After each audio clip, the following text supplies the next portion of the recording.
silver and gold. Okay. Hello, everyone. Today is Thursday, April 24, 2025, and this is the week and charts. Obviously, I want to thank all you guys and girls for attending. I appreciate taking time out of your busy schedules to be here. So, what are we talk about? Well, obviously, current market conditions. I have a lot to say about that. Your favorite stock and crypto picks, your questions on trading. If you want a crypto pick, just put in USD after the crypto pick so I know which one it is. And I know it's crypto, not stocks. We'll do crypto and then stocks next, but feel free to punch in your symbols now. This week, I'm going to focus mostly on the methodology in action, given the nature of the market and everything that's happening. I do have some million little things I want to get into, but I wanted to save those so where I can give them proper time. Also, last minute, I realized I want to talk a little bit about the death cross. I do have an article on my website at davelandry.com on that I freshened up, or actually just kind of republished. I'm not sure that a whole lot has changed in it. But anyway, I'll discuss a little bit about the death cross in a few minutes, and obviously your questions on trading. Business disclaimer screen, as you know, you can lose money trading, or as often summing up, all predictions are about the future. And a lot of stuff can happen between now and then. That comes from my buddy Greg Morris. All right, there's all my contact information. Last week, or actually a couple days ago, I started a Substack. So davelandry.substack.com. I'm not used to saying that just yet, but there's all the other stuff. You can also reach me at davelandry.com. I have a Facebook group too. That's members only. You have to be at least a gold member of davelandry.com. Little soft sale there. We got a really good group, if I say so myself. All right, let's talk about the mystery charts and the methodology in action. This is not a mystery chart because I showed it while it was still live, and usually with the mystery charts, I like to show them before they trigger. In this case, it had already triggered by the time the webinar came around. Anyway, the mystery charts so far, I think 100% have come directly from my trading service, and you can find those at davelandry.com/archives. You can also find them on my YouTube channel. You can find the newer ones on my YouTube channel. Anyway, stock was in a nice uptrend. It made a minor double top, and then it sold off fairly hard. Now, this is kind of a TKO, and that's what I published it as when I made the recommendation. And it's kind of a TKO over a couple days, so kind of use your mind's eye and kind of blend the bars together. I guess a 3-day chart would probably show a little bit better the knockout type of move. And it's also kind of a double top knockout. We have a minor double top that's like you get a little peak, couple little 2 or 3 days of trading in between, or 3 days I think is ideal, and then another little peak. And minor little double top like that makes people think that the market might be topping out. The eager shorts are usually sucked into something like that. And if the market has a TKO move, trend knockout move, it tends to shake out the nervous Nellies, the people who buy late in the game, the people buy those brand new highs, think it's going to go up forever. And I'll talk about buying highs in a minute. There are times when you can actually do that. Anyway, so nice little knockout move. There were all the parameters based on a hypothetical 100K account, although I do take the trades, as I'll show you in 1 second. Entry was there. Stop was way down here. The IPT was up here. So it's a near miss on the IPT, which called for a little bit of discretion. And we'll talk about that right now. Using a little bit of discretion. Keep in mind, discretion is not throwing caution to the wind. It's not abandoning the plan. I remember one time I had a stop on a stock, and it was at 9, okay? And the stock was doing fairly well, and it came down and it hit that stop technically. But when I looked at the time and sales, I really didn't see any significant trading there. I think there might have been 100 shares hit, if that much. And I don't know how that print of 899 got on the chart, but technically and mechanically following my plan, you would have been stopped out. Now, I personally didn't exit on the trade. A little stop nick like that, that's kind of an obvious form of discretion. And you don't want to throw caution in the wind, of course. But anyway, I remember doing a webinar on it a week later, and someone said, well, how come you didn't have the stop set at 899? And I'm like, well, nobody's that good, okay? So, I mean, I'm good, but I'm not that good. So that's why sometimes these IPTs could be missed by just a few cents, because you don't know exactly where the market's going to go. I thought it had the potential to go there, but obviously it didn't quite make it. So anyway, there's a chart again. So we had a near miss. 31.25 was the IPT. Now, when it comes to these discretionary calls, there's a few things you need to ask yourself. How far has the market moved? Okay. And how fast? Now, if it's fairly close to the IPT, and especially if the markets move really fast, in this particular case, it's 1, 2, 3, 4, 5, like 6 days, 6 trading days, and you're already to the IPT, and that's fantastic. That's a pretty quick move. You know the market's already oversold when that happens. So that's when you need to think, okay, I don't quite have that IPT, but I think it's worth taking. Don't look the gift horse in the mouth. And of course, how close are you to that IPT? So how far would be how far the market has moved over how fast. So those two kind of work together. So in this case, it was what about 4 points, I guess, or 5 points, five or 6 points in 5 days, 5 or 6 days. That's pretty significant move for a $20-something stock, like a 20-30% move over the period of time. So don't split hairs when that comes to this. Now, I noticed on my exit, I did exit when it was right up at that peak. It didn't stay there long, so it would have been tough to get really, really close to the IPT. But what I did do was I mentioned to my Facebook people that, hey, this thing is close enough. Let's think about getting out. And then I was, unfortunately, the stock had come in a little bit, but by the time I exited. So, and I was a little late on the entry on this one. I guess I wasn't paying careful attention. I didn't have my alarms or alerts set properly. And a lot of times I'll use a stop entry order and I didn't have that set. So I got a little bit of, it's not slippage because it's my own mistake, but I didn't quite get in right where I'd planned. Anyway, so on the trade, I made $390 on half, okay? So instead of making a full $1,000, 1% on the entire account, right? And this is from my model account. I have an account where I model the trades out. I also take the trades in other accounts, but just for the educational purposes, I like to show the actual trades and how I played them personally, good, bad, and indifferent. So you'll see that, like in a second, I'll show you something that fat finger, just to show you that, hey, we're all human in this game, and sometimes we're not absolutely perfect. Anyway, so I'm okay with that because the money is on the second loaf of the trade, and should this trade stop out, at least I was able to get something out of the trade. Anyway, here's another one. This is an update. Now, one thing I was thinking about before I went live, and I added a couple extra lines to these charts. When you're looking at a setup, you want to put as much of the bigger picture behind you. As I've said before, I knew a day trader once, and he would look at monthly charts and weekly charts and daily charts, even though he was only in there, I guess you'd call it scalping, over a very short period of time. In some cases, I think he held a little bit longer. But he made sure he had as much behind him as possible. So I always remembered that. And that's a big part of the swing to intermediate term trading I'm doing. So most of my setups are pullbacks or pullback related, such as the TKO and things of that nature. Classic Dave Landry there. But anyway, it is important to look at the bigger picture, okay? And so, and a lot of times bigger picture technical analysis, as I preach, you don't necessarily want to rush out a trade, bigger picture technical analysis in and of itself, but it works as a really good backstop behind your trade, okay? So in this particular case, the stock makes all-time highs, comes back in a little bit, tries to make all-time highs again, and then comes back in once more and trades mostly sideways for a significant period of time. It then makes the bow tie to the downside, going from uptrend proper order, 10 greater than 20 greater than 30, 20 and 30 are exponential, 10 is simple, to downtrend proper order, 10 less than 20 less than 30. That's illustrated down below, okay?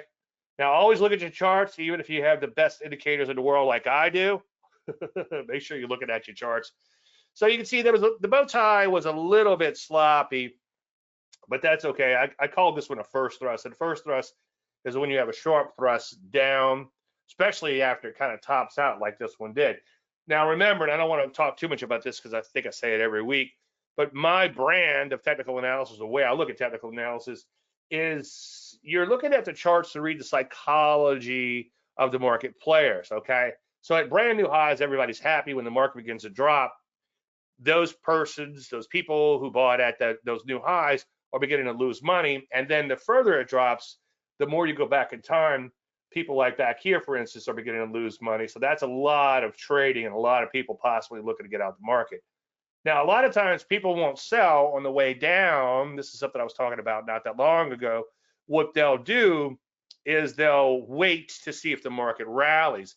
And that's why sometimes the pullbacks work fairly well on the short side, is because the market begins to rally and people begin to sell into that, and that selling starts to hit the market, and the market sometimes rolls right back over out of that pullback. So those pressures get greater and greater as the market drops further and further. So again, remember there's a psychological backing behind everything that I do. And by the way, it needs to be conceptually correct. I was watching a video from, these little kids pop up on YouTube, and yeah, I've been trading for 2 years, and I'm the greatest trader in the world, and I'm blah, blah, blah. And I was a little shocked that one of the guys was doing something that was conceptually correct. I'm like, wait a minute, he might be onto something. But anytime I digress, I know. But anytime you look into something or think about doing something in the market, just make sure it's conceptually correct, okay? So on corrections, certain things happen, like the TKO. Let's talk about uptrends for a second. In an uptrend, you have that knockout move that knocks out the nervous Nellies. It attracts eager shorts, okay? And the selling of those two kind of pushes the market down, but all of a sudden, if the market goes right back up, sometimes those people who are buying at the new highs might buy back in. The shorts might be forced to cover, but in a lot of cases, the shorts won't cover right at this new highs.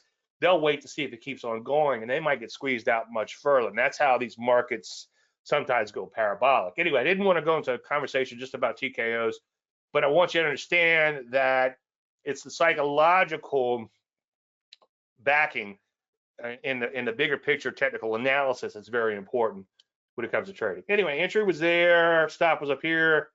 It kind of went for us a little bit initially, and then it turned right back up. There's an old market adage, all shorts will go against you initially. And boy, it sure does seem like that is the case quite often. But anyway, we did hit that initial profit target. At that level, we take half, and the stop is brought down to break even.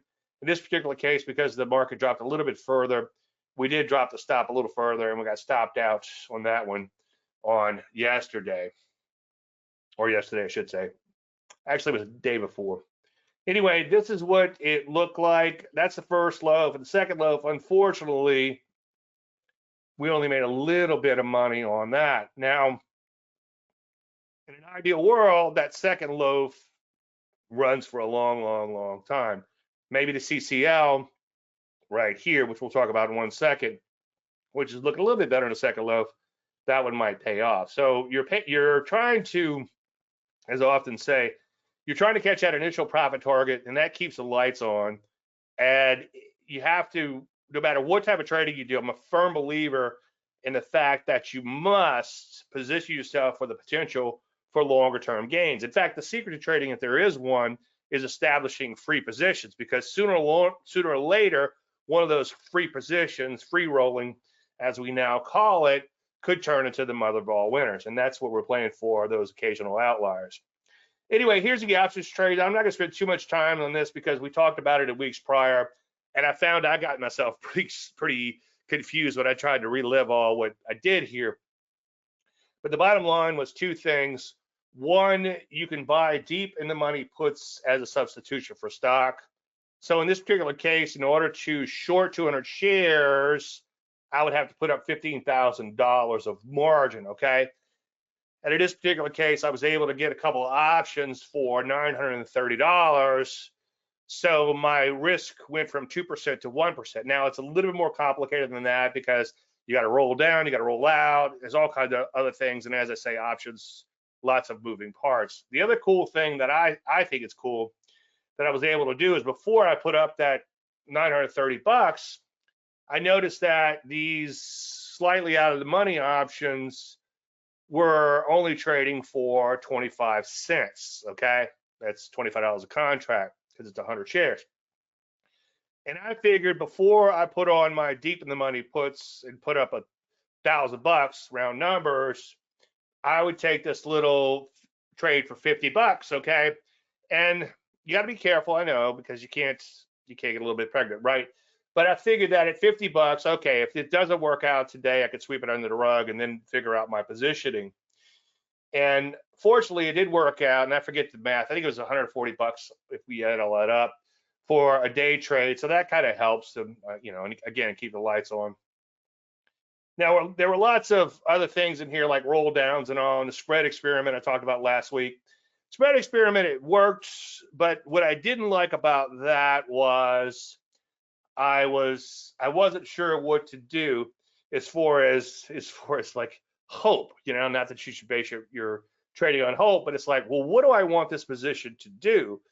Well, I want it to go down because I have a long put, but I want it to go up because I have a short put. So ideally, I want it to go up for a little while, and then I'll cash out of my put. Then I want it to go back down.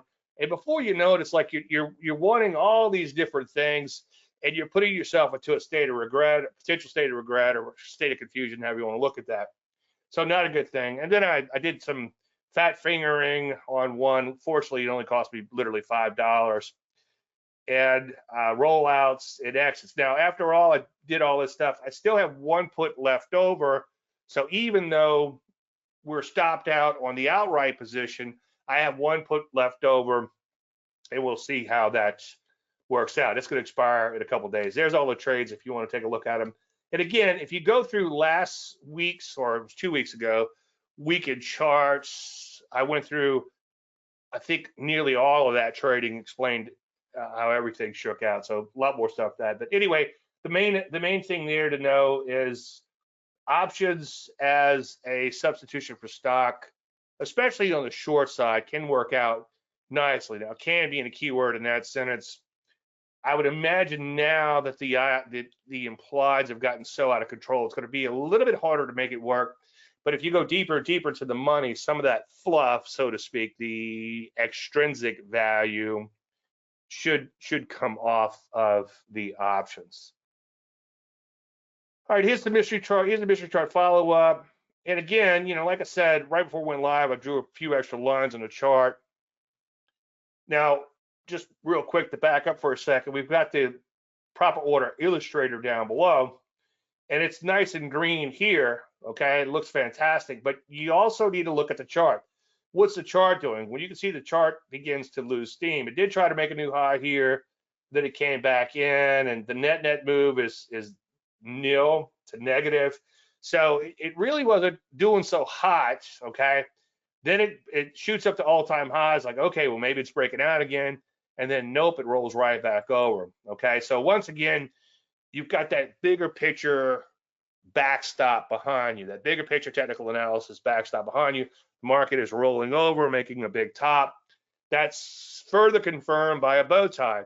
By the way, the bow ties, the designer intent for that was to catch a more gradual rollover in a market. And what's amazing, and I know I'm a nerd, but sometimes you can get a signal fairly early into that rollover.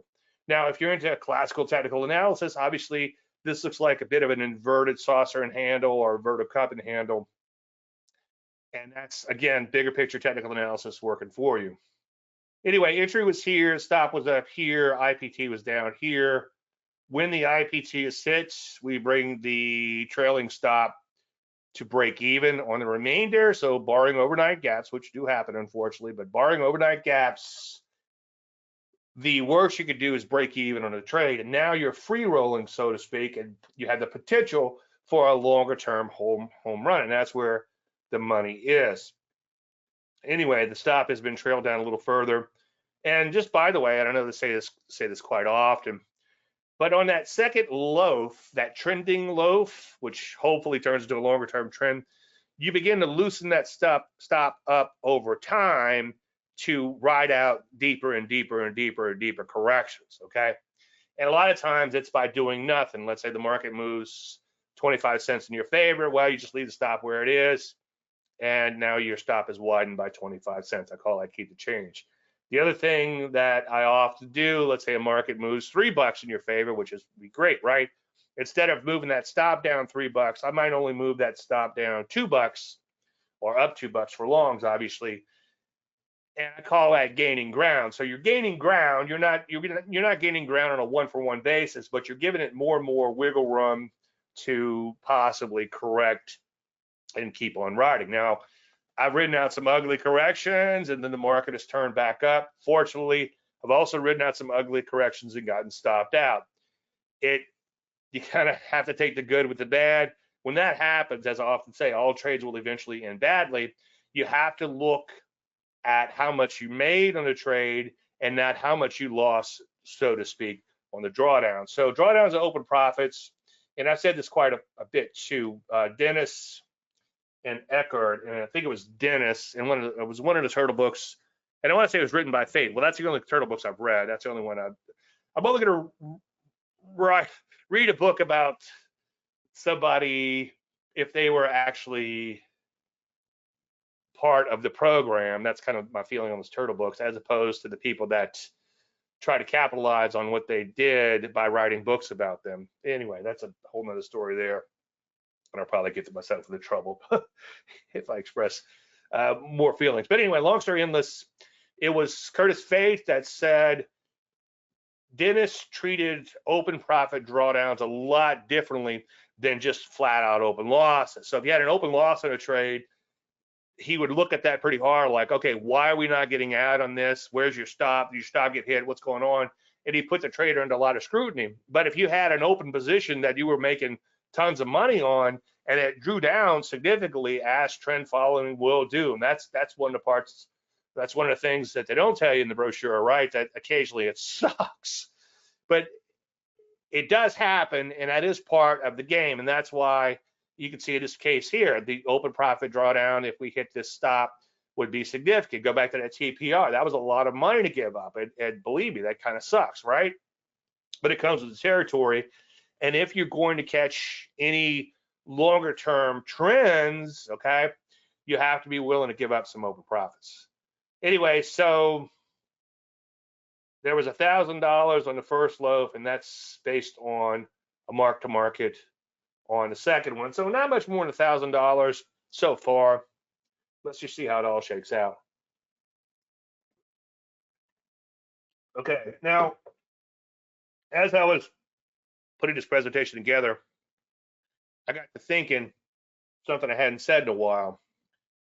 And a lot of the presentation is based on, for the TFM 10% stuff, is the fact that it only works because you're avoiding the occasional diaper change moment. That's occasionally when the market gets absolutely whacked. And when I designed that system, the idea was to get you out of trouble before things really got nasty. And knock on wood, you would have avoided every bear market in history. And I keep forgetting when I first published it, but it's probably been out, I don't want to exaggerate, but maybe 10 years? I don't know. It's been out for a while. And fortunately, so far, so good. But market timing is less about beating the market and more about not letting the market beat you. So the only reason, again, something like the TFN 10% system works, or any other market timing for that matter, is because occasionally the market has a 50% or more haircut, okay? And getting out of the way for the majority of that does help your longer term performance versus buy and hope. Anyway, so this little arrow here needs to be dropped down to there, okay? So it's 2 bars of Landry light, and then you enter on the close. So that needs to be fixed. But anyway, there's the rules. I'm not gonna spend a lot of time on this because we talk about it quite often. The only thing I do want to show you is that we did have a recent sell in the S&P 500, and so far we're back above those levels. Now, it was very hard for me to take that sell signal. Now, if I take the sell signal, all I'm doing there is I'm pulling my girls' leftover college funds, and I'm resisting getting in there and doing a lot of trading with them, and the accounts they're in, I can't do a lot of that anyway. I don't want to just leave it all alone. So what I'm doing is I'm just using a little market timing to get them out of the way. I think I've only pulled them once before, and that was right around the pandemic. Maybe once before that. I have to think about it. But anyway, so it was hard for me to sell on that day because I'm like, this market is so oversold. Maybe a lot of this stuff is just news related. And I did a lot of confusing the issue with facts. And I'm like, nope, I've got to follow the system. I've been following the system for quite some time. And I'll keep following the system, knowing that the market might bounce right back. Okay, well, shit happens. Okay, that's just the nature of following a system. Anyway, here is a spreadsheet going back to the 20s, late 20s. And if you look at the diaper change is how much the market dropped after you got out, which is pretty amazing if you think about that. So in the 20s, late 20s, you got a signal before the depression really kicked in, right? And the market lost 83% of its value afterwards. And you start talking about market timing, people are like, well, that was then, this is now. It's like, well, hang on a second. The NASDAQ lost 70-something% of its value back in 2000. People don't realize that. Just go in and look at the charts if you're ever confused about this. And I've told people before, as I mentioned in one of the books, it's like I explained to them, they talk about, oh, well, it'll always go back up. And I'm like, well, that might take 25 years or more. And they don't believe me. It's like, okay, well, just look at the charts. I'm not going to argue with you, especially if we're getting free drinks at a cocktail party. But anyway, there could be some really ugliness, and there could be some extended periods where the market does not always go up. And I don't want to digress too far, but and I know I've said this before, but a lot of these people who make good money being money managers, okay?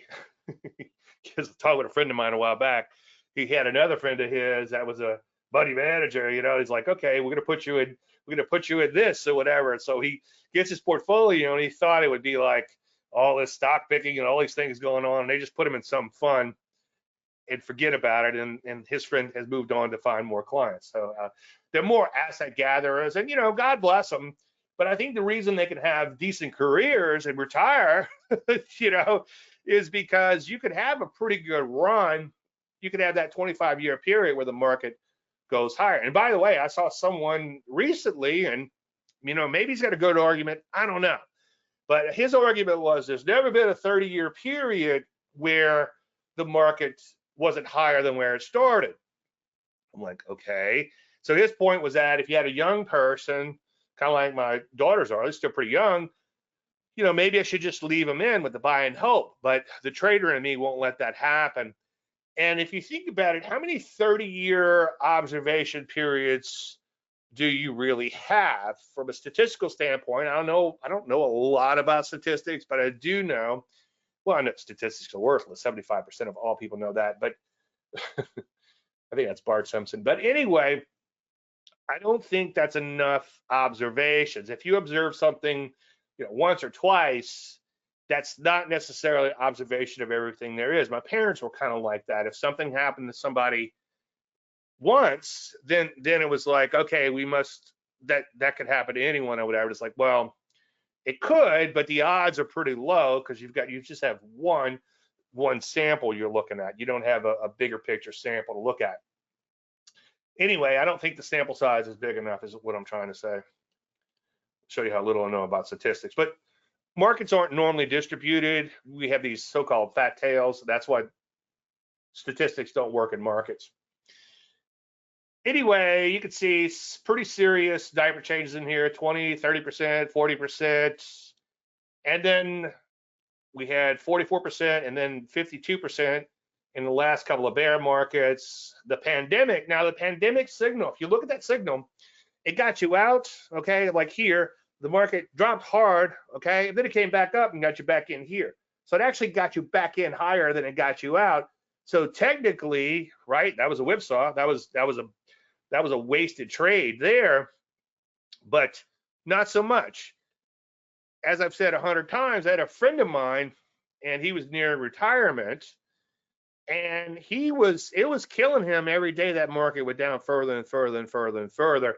I would imagine he would have slept a lot better and wouldn't have aged as much knowing he's that close to retirement if he'd have gotten out and gotten back in and maybe took a small haircut overall, as opposed to trying to live through a 30% drawdown. So it happens, but again, market timing is less about beating the market and more about not letting the market beat you. Now, so far, I was a little surprised at this number. I thought it would be a little smaller, but so far from the exit, the diaper change moment, now that's the low, okay, has been 5%. So a 5% drop in something like the S&P 500, that's a fairly significant drop. Anyway, so here's the diaper change moments. And you can see the 70s. The 70s were abysmal. I was not trading then. I do have one or two clients that were, and I respect them a lot because I can learn a lot from them.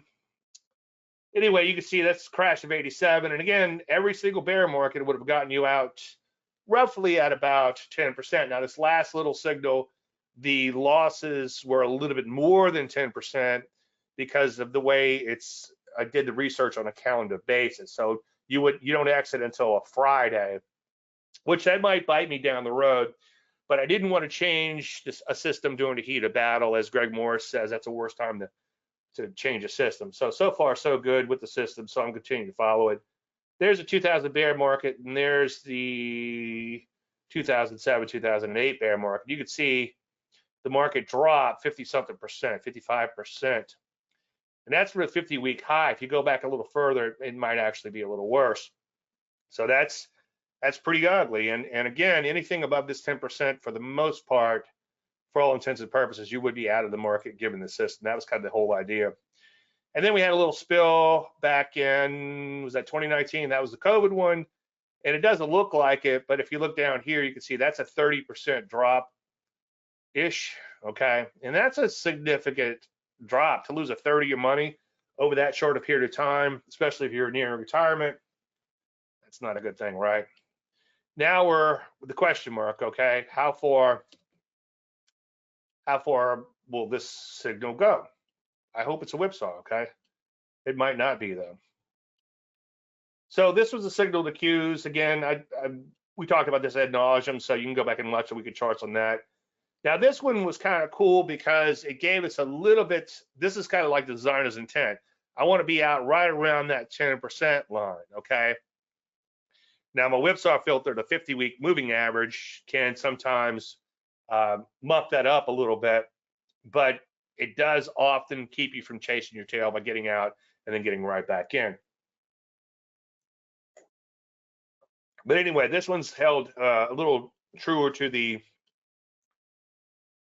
designer's intent of avoiding the diaper change. So it's only 3%, but that's 14.20 points. In this case, only had 100 shares on, but that's still a $1,400 drawdown. That's good money. So far so good there on that. Any questions on all this? I'm kind of rushing through it all.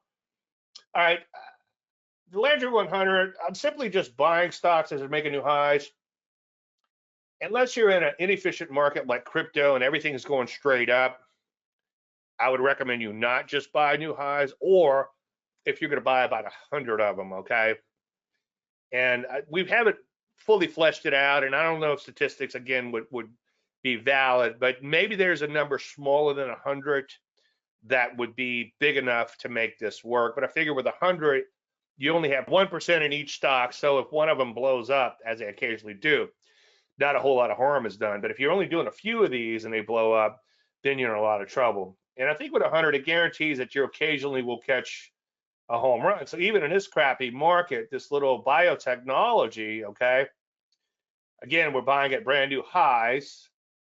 It's had a pretty good run. Now notice that it did have a pretty serious drawdown, okay, after we bought. And that's what happens a lot of times when you're buying new highs, is you end up, buying the high tick of the day, of course, and then the market comes back in. But so far so good, up 200-something percent, 230% on this particular one. Now again, this is like a proof. This is a proof of concept. It shows a lot about momentum, how momentum can occasionally end badly. I have no money management in here. If I was doing this with real money, and I did a little real money experiment with it, I am taking profits at 100%, partial profits at 100%. But if I were to if I were to someday run some sort of bigger money on something like this, I definitely would put some money management in. But in order to keep everything pure and just play the momentum game, kind of the proof of concept again, I don't put any money management in. And when things start, when these particular stocks start looking a little ugly, I take them out of the list. I also treat cash as an asset class. You can't see it, or you squint your eyes, you might. I think there's 70 stocks in here.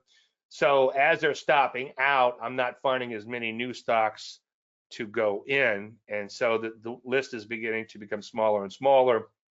And what could eventually happen is you could end up mostly in cash in a bear market, should that happen. God forbid, right?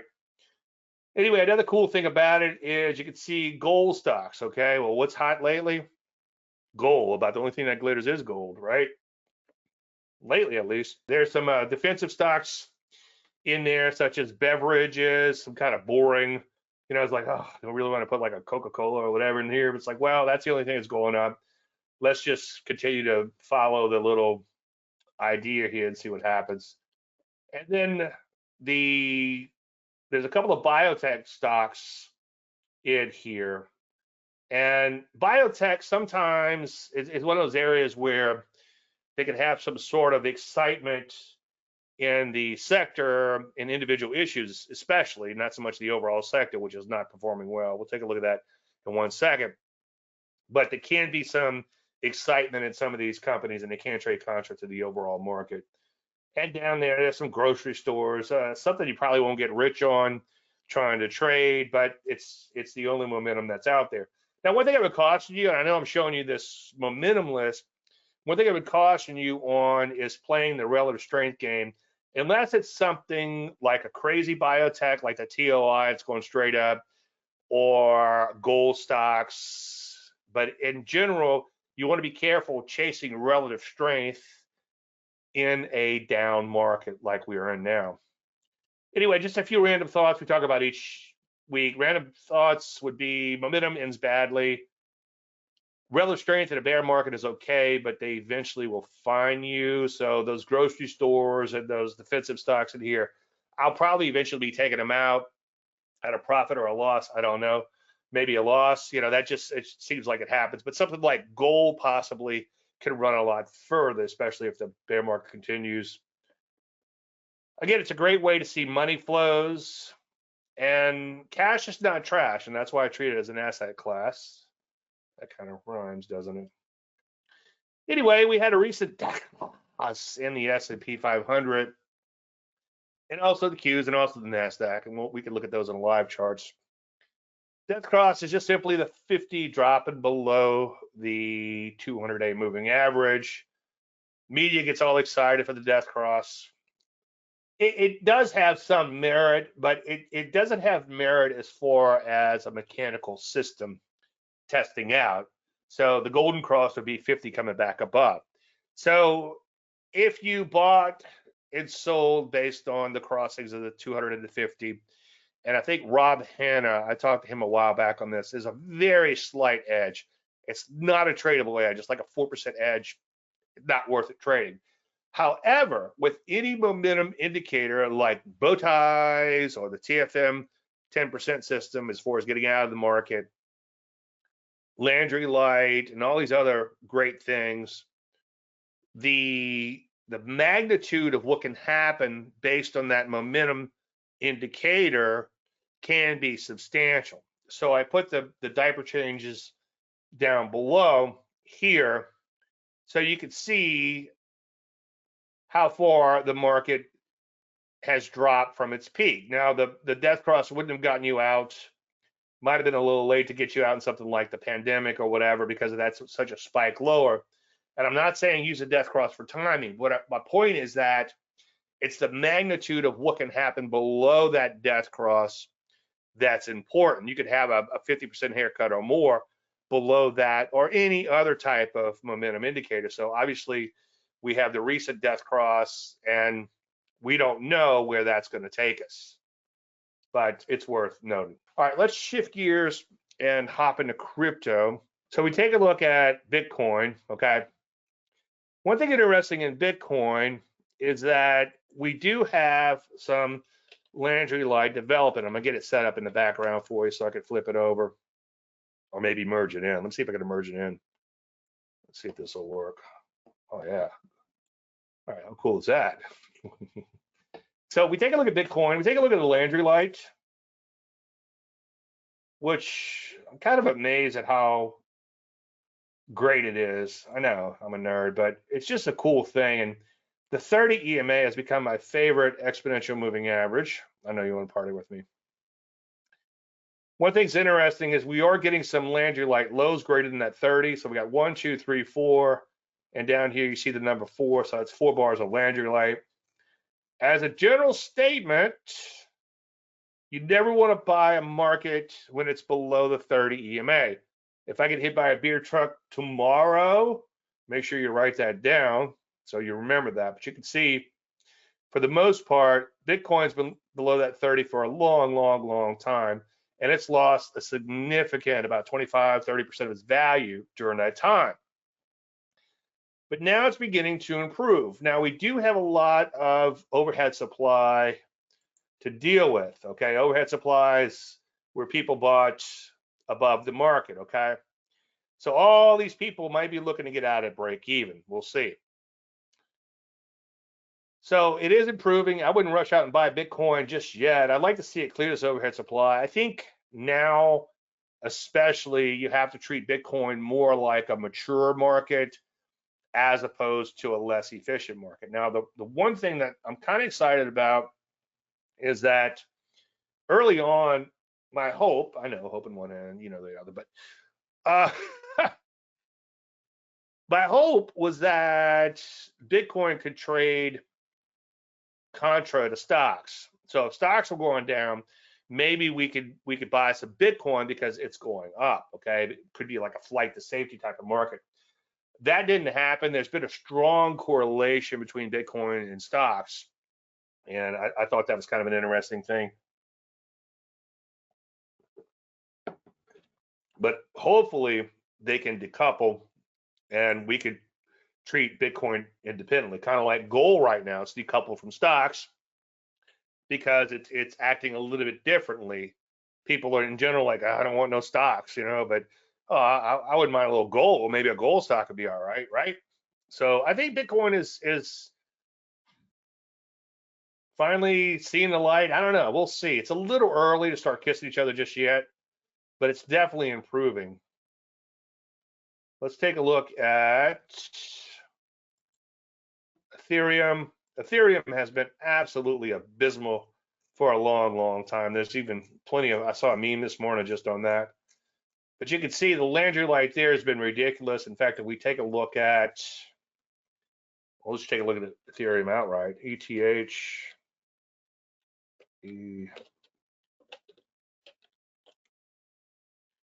Notice the Landry light, it's just ridiculous. 60 bars, and before that, quite a few. So again, for the most part, avoid a market below the 30 EMA. I don't know who said it first, but we're talking about other moving averages, but let's just say nothing good happens below the 30 EMA. And if you take a look at even more impressive is, even as bad as Bitcoin has been, if you take a look at Bitcoin to Ethereum,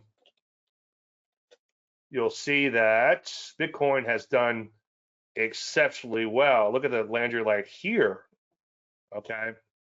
Mostly green for a long time. It went green back here and stayed green, and look what the market has done since. The market has had the mother of all runs based on Bitcoin to Ethereum.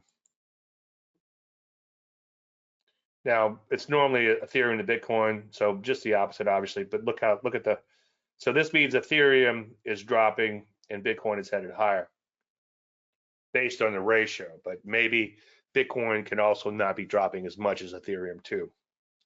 Anyway, it's always interesting to look at.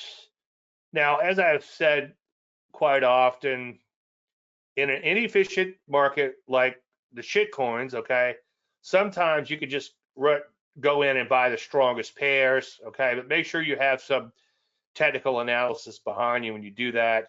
But sometimes as they're making brand new highs, you can actually go in and buy them. Now you can see that the crypto is beginning to wake up in here, so we could see a bull market here. And keep in mind, don't get too excited, because a bull market in crypto lasts a day sometimes or two, okay? But now that Bitcoin is beginning to improve, Bitcoin's your bellwether there, some of these shit coins will follow suit. Like this looks kind of interesting. If you just wanted to go in and buy something, it's because it's going up, right? Might be a little early. I'd prefer if it was banging out some brand new highs, but this looks like something that's waking up. That was what, AERO. But as you can see, some of these are doing okay. Some of these have bottomed out. So I'm going to have to start paying more careful attention to these shit coins, because it looks like they're beginning to wake up a little bit. All right, let's shift gears and go to stocks. And I'm just going to do a brief market update. And if you guys want to talk about any individual setups, any stocks that you might like at the moment, let me know. We'll take a look at them.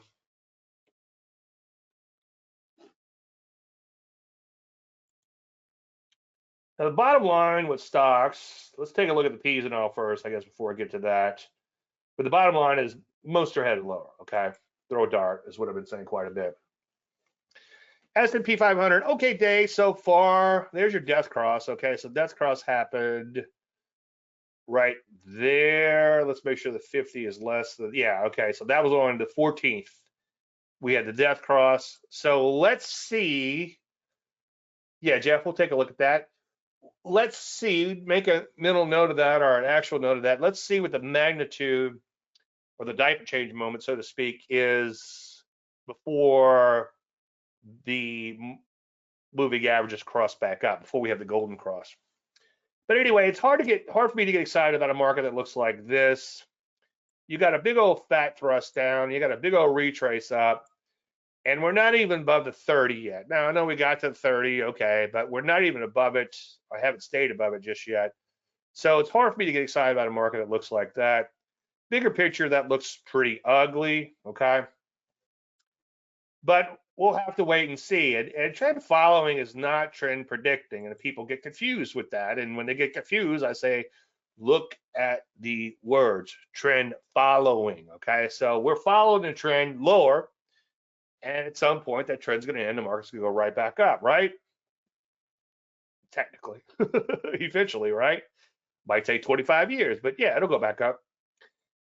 We hope. Anyway, NASDAQ composite actually right above that 30, so that's, I wouldn't start kissing each other just yet, though. So far, it too just looks like a pullback, and so far it's looking fairly ugly. The Rusty has been the ugliest of them of all for quite some time. And again, so far it's just pulling back a little bit, and these markets have barely gotten to the 30, so there's not a whole lot to get excited about just yet, just because we had a little bit of rally. Media's all over the place with this stuff, and it's like they have no idea how markets work.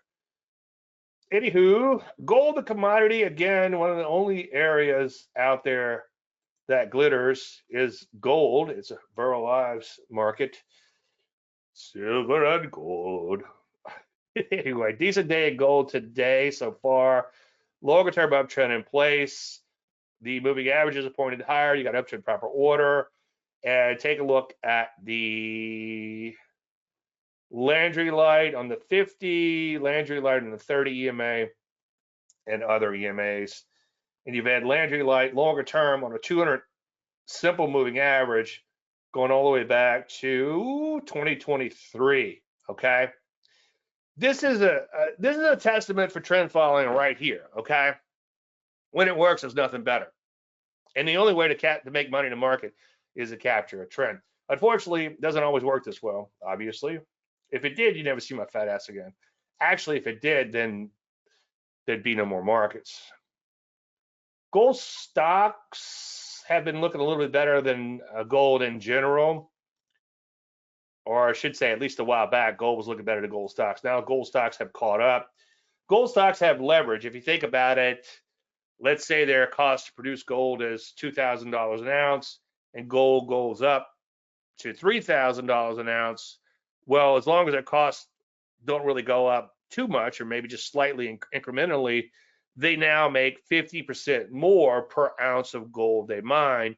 So all of a sudden, because they're extremely leveraged in this whole process, they have the potential to make a lot more, a gold stock that is, than the move in the underlying commodity. So that's kind of an interesting type of phenomenon that can happen.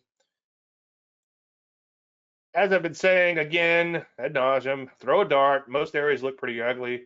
There's broker dealer, health services, healthcare. Now the fence has snapped right back. Now it's hard to rush out and trade a market like this. Kind of wide and loose, sold off hard, but it snapped back. I wouldn't get too excited about that just yet. But hey, if it goes on to make new highs, we'll certainly pay attention. Transports led mostly by the jets, or the jets are the worst of the bunch there. Pretty serious slide in the jets. So far just pulling back, and now we have the Deckers. There too. Again, throw a dart. Retail so far just pulling back. Longer term downtrend remains intact. So the short side remains a side to play for now, at least. Crude oil, the commodity, so far just pulling back again. Recent breakdown there. Oh, before I forget, silver's actually woken up again, so that's kind of cool. Now, it's all over the place. I wouldn't rush out and buy it, but this is good news for the silver owners and the silver stocks. So possibly we could see some setups in the silvers too. Just one more sector, and we'll wrap it up. And then I do want to look at the dollar. Semiconductor, so far, still in a downtrend, but decent day today. So far, just pulling back though, so I wouldn't get too excited there just yet. Let's take a look at the dollar real quick. I'll just punch it in.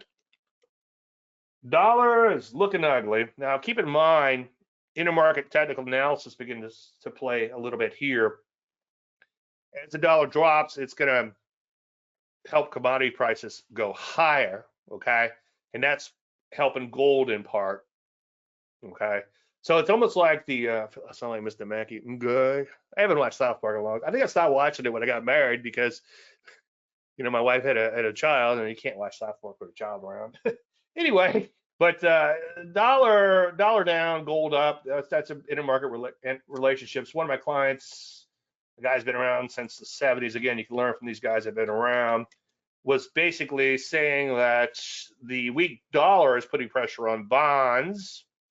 And that makes sense because if you're a foreign entity investing in bonds, US bonds, which usually are a decent investment for them, usually, and the dollar is dropping, then those bonds, then you're losing money on the currency basis. So that's not a good thing. There's a fancy name for that.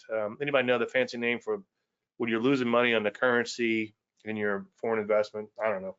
But so that's certainly not a good thing for now. The dollar, again, has been super, super, super weak throughout this whole mess. Take a look at like the euro. Euro has been doing really well. Ditto for the pound, which is right there, I think. You can see headed higher so far. All right, Jeff wants to know about short CVX. That's going to be Chevron. And yeah. Now, ideally on the short side, like if you take a look at like if you take a look at all the shorts, CCL, TP, was it TPI? Nope. TPL? Already forgotten what stock that was. JBL was one of them. All of these stocks we shorted recently, you can see we're just coming off of these multi-year highs, or in most cases, I think all-time highs. So that's the best time to get short. Unfortunately, if the market drags lower, you're not going to have as many stocks coming off all-time highs. But Chevron looks like it's at relatively high levels. So yeah, that looks like it's okay as a short. It's a little wide and loose. These energy stocks, gold stocks and all can be a little wide and loose. I'm wondering if on a bounce in the energies, if we could get something a little cleaner. But yeah, I certainly can't argue with that because that's a stock that looks like it's in a lot of trouble. I just wish it was a little less wide and loose. You have any other shorts in your radar and energies we could take a look at real quick? Yeah, the big players are probably not going to be as, maybe all service stocks. See, the problem with all service is, you know, obviously they're all over the place, but it looks like they've cracked so long ago, you're not going to find those that are just beginning to crack at high levels. All right, any more? Let me check in with YouTube real quick. Okay, anything else? Well, obviously, while we're in impasse, I want to thank all you guys and girls for attending. I appreciate taking time out of busy schedules to be here. Easy for me to say. Anything and answer, Dave@DaveLandry.com. If we don't talk between now and then, I'm sure I'll talk to most of you guys and girls on Facebook. But everyone have a great weekend. Hope to see you again next week, and may the trend be with you. Thank you so much. You're welcome.